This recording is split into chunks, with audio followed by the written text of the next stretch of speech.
Every person has a self-concept which is like a thermostat. And this self-concept with regard to money, you never go more than 10% above or below your self-concept level of income. If you earn 10% or more above your self-concept level of income, you immediately go into what I call throwaway behaviors. You do everything possible to get rid of the money. You give it away, you spend it, you go out for dinner, you buy champagne, you order drinks for everybody at the bar. That's why if ever you win a prize or something, the very first thing you think of, let's go on a vacation, buy a motorhome, get some jewelry. And 68% of people who win the lottery are broke again within 3 years. They have more money than they've ever had in their life, but it takes them so far out of their self-concept that they go just like a rocket that goes off course and starts to spin, and they go crazy. But if you earn 10% or more below your self-concept level of income, you engage in what are called scrambling behaviors, and you scramble to get your income back up. And once you're into that 10% range, plus or minus, you relax.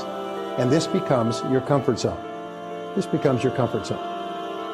And the great enemy of human success is the comfort zone. In this comfort zone, you're comfortable. Now, you may not be happy with the amount that you're earning, but you just become comfortable with that amount. The only way that you can increase your income is to change your self-concept in relationship to income.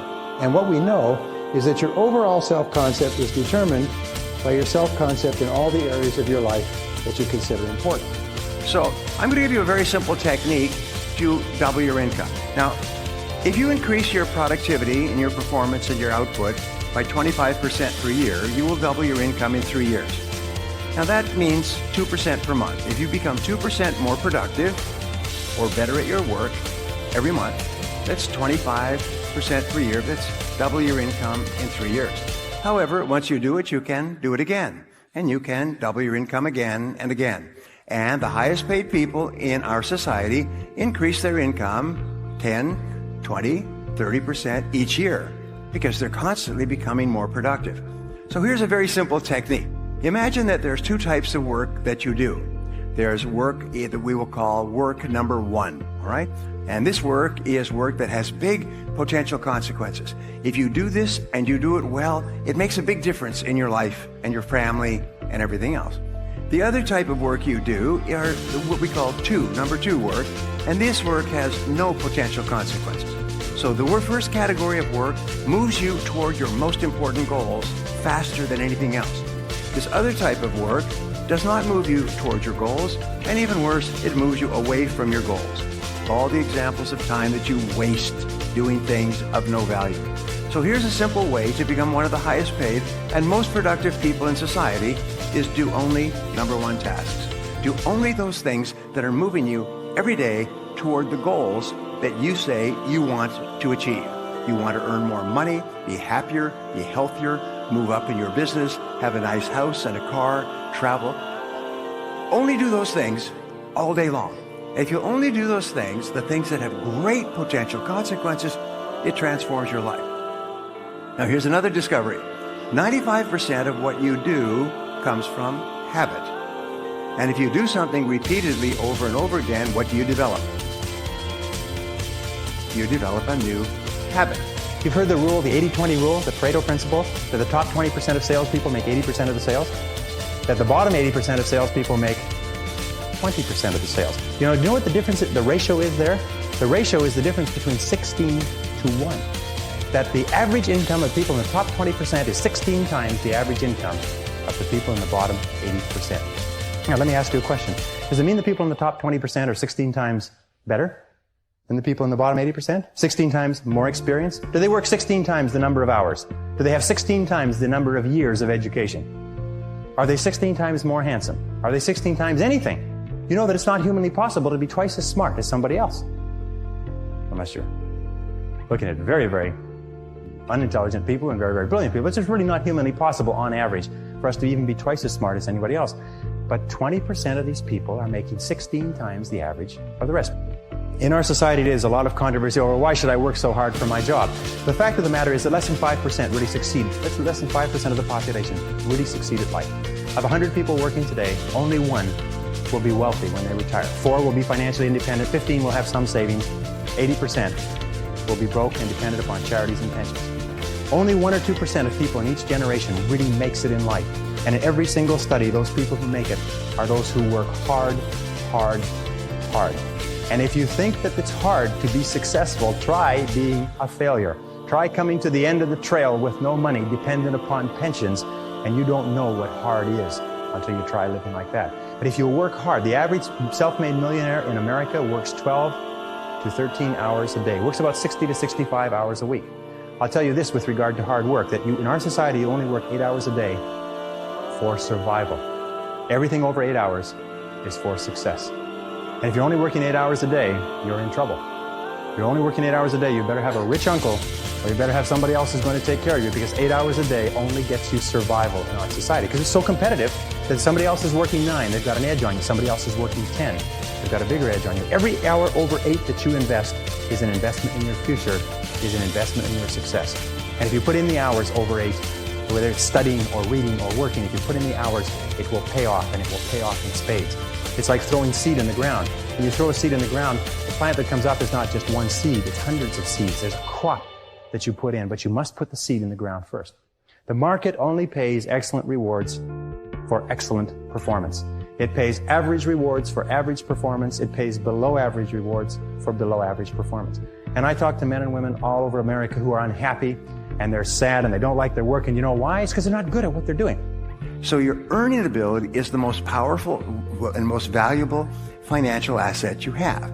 And your earning ability, by definition, is your ability to get results that people will pay you for.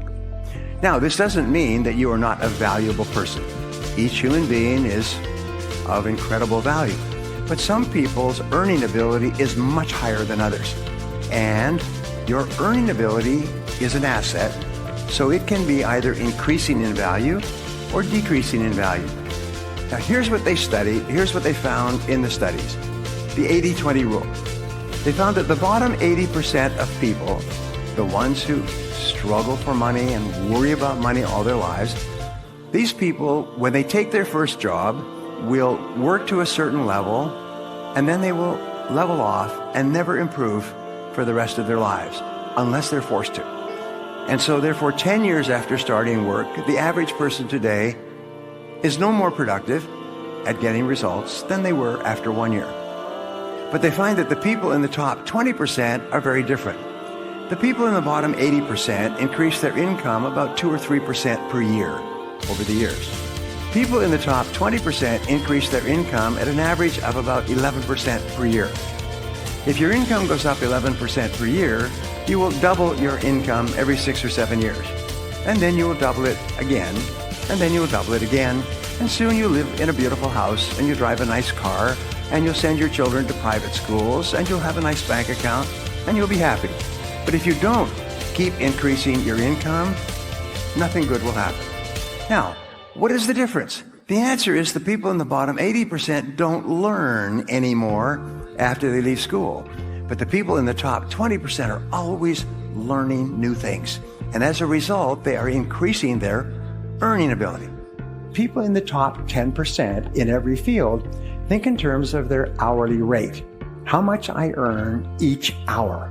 Now, this change in thinking changes your entire life. I know because I've taught this principle to thousands of people who literally transformed their lives and their incomes almost overnight. If you think in terms of how much you earn in a week or a month, well, then you have a natural tendency to waste time during the day. Monday is a slow day. You're recovering from the weekend. Tuesday, you start to work. Wednesday, the week is almost over. Thursday, you start to slow down. And now it's Friday. Who gets anything done on Friday? We'll do it on Monday. And so people's ability to produce drops. And since 80% of the population thinks like this, if you're not careful, you'll find you are surrounded by people who waste time. So when you start thinking in terms of your hourly rate, it transforms your life. Poor folks have poor ways, and it's really hard to get over. Poor folks have poor ways. Always remember that. Poor folks have poor ways. They think poor. They think cheap. They think saving. They think spending as little as possible. They think how little money they have. But you find that successful people have successful thinking.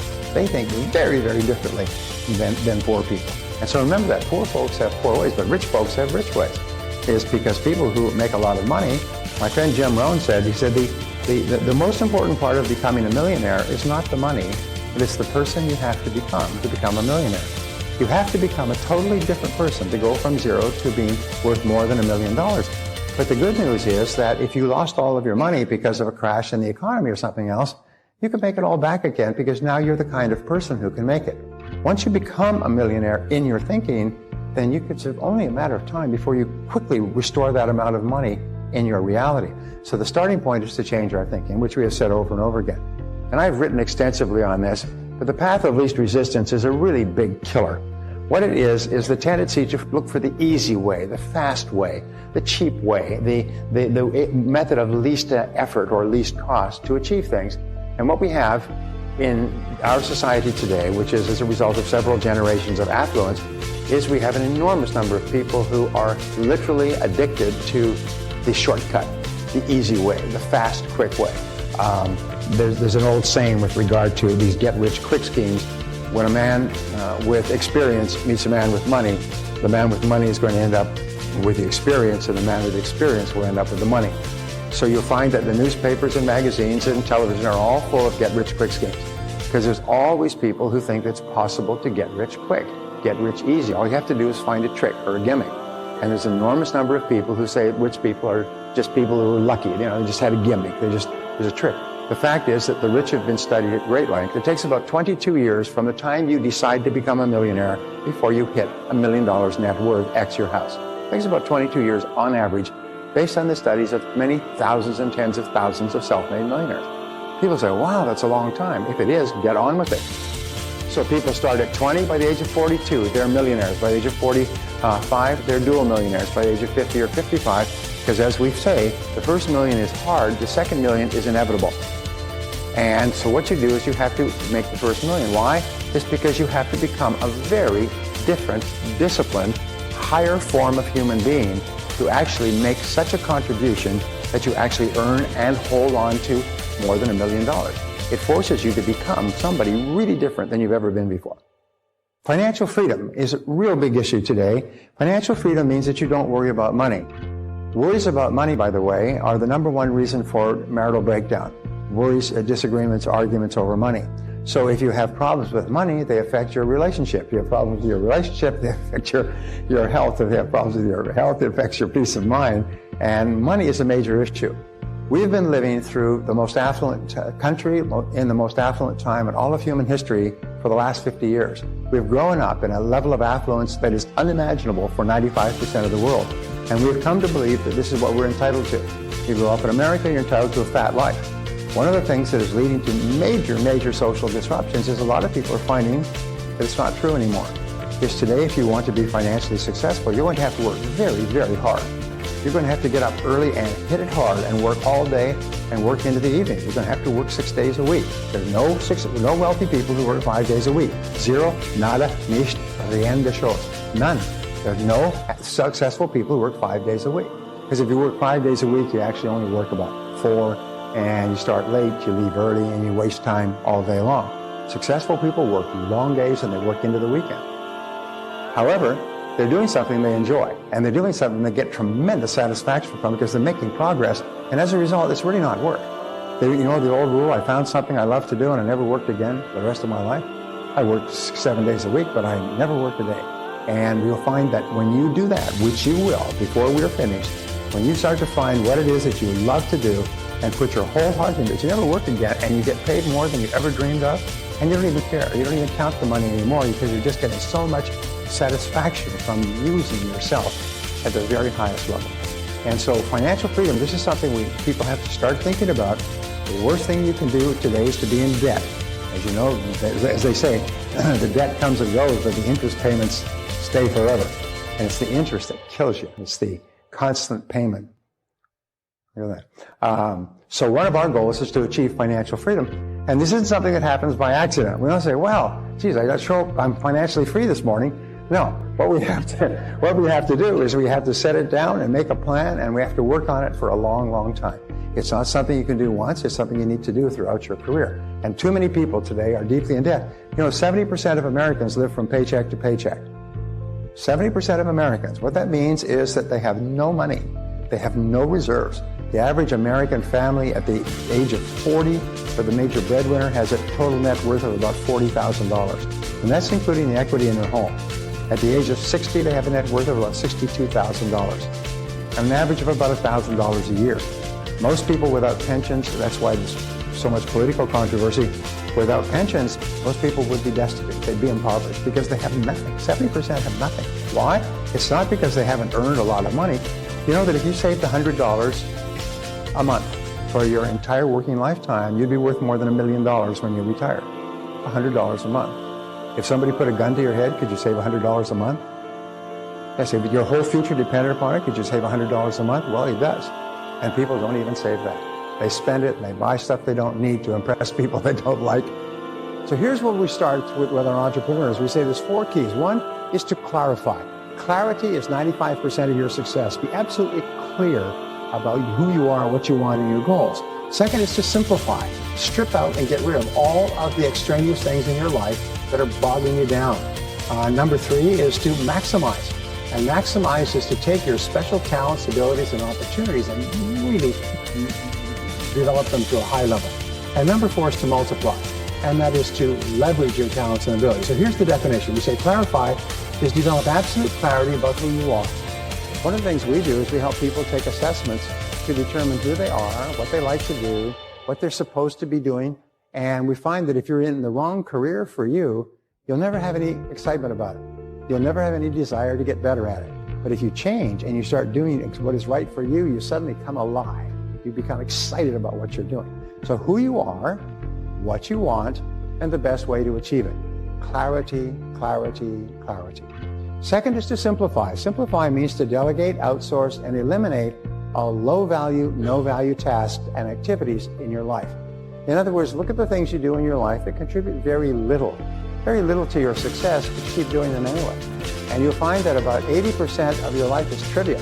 Remember the 80-20 rule? 20% of what you do accounts for 80% of your results, success, rewards, satisfaction, happiness, joy. Everything is in the top 20%, which means the bottom 80% could be cut out completely and it have no negative effect on your life. What do most people spend most of their time on?